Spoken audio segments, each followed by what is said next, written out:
Moi, ce qui me fascine depuis quelques jours, parce que je vois les tribunes s'écrire... C'est la défense du latin et du grec, tout à coup. C'est à quel point on peut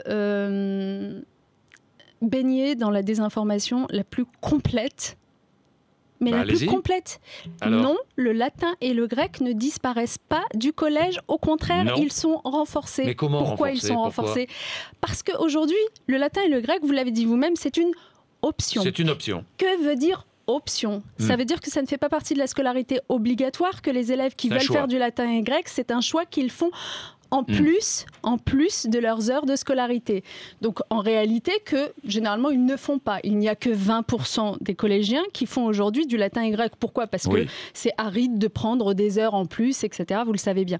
Et que d'ailleurs, ces 20%, c'est au début du collège, c'est en classe de 5e, mais ensuite, quand on les retrouve au lycée, on a une déperdition totale puisqu'ils ne sont plus que... en gros, il y en a 3/4 qui abandonnent sur les 20%.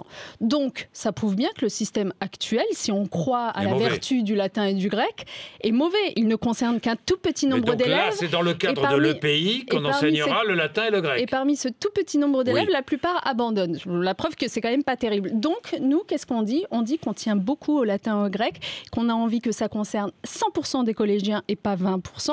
Et donc, qu'est-ce qu'on fait? On le transforme en enseignement pratique interdisciplinaire. Un enseignement, ça veut dire que c'est dans le temps de la scolarité. Ça fait partie des 26 heures. Et le conseil pédagogique décide de cet enseignement. Oui, bien sûr, mais sinon, tout comme mais Jean-Jacques Bourdin, le système des options aujourd'hui, comment croyez-vous que ça marche? C'est aussi quand le chef d'établissement voulait, tous les établissements n'ont pas d'option.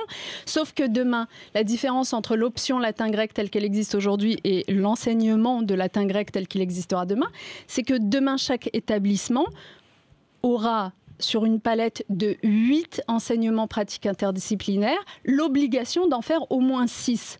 Donc au moins 6, ça veut dire que le latin-grec a beaucoup plus de chances de se retrouver dedans qu'il n'était aujourd'hui dans les options. Alors, pourquoi est-ce que nous souhaitons que tous les élèves puissent accéder au latin-grec? Et c'est pour ça que, pardon, j'en souris presque, mais je trouve ça ahurissant de devoir démentir en permanence des rumeurs alors qu'il suffit d'aller regarder le projet du ministère sur le site du ministère, education.gouv.fr. Pourquoi est-ce que nous trouvons que c'est important? Nous trouvons que c'est important parce que d'abord ça élève le niveau du français, que vous savez que nous avons fait du renforcement du français un fondamental. Ça l'élève parce qu'en donnant des connaissances aux élèves en matière d'étymologie, en matière de composition des mots, en matière de fonction grammaticale, eh bien oui, les élèves seront plus formés.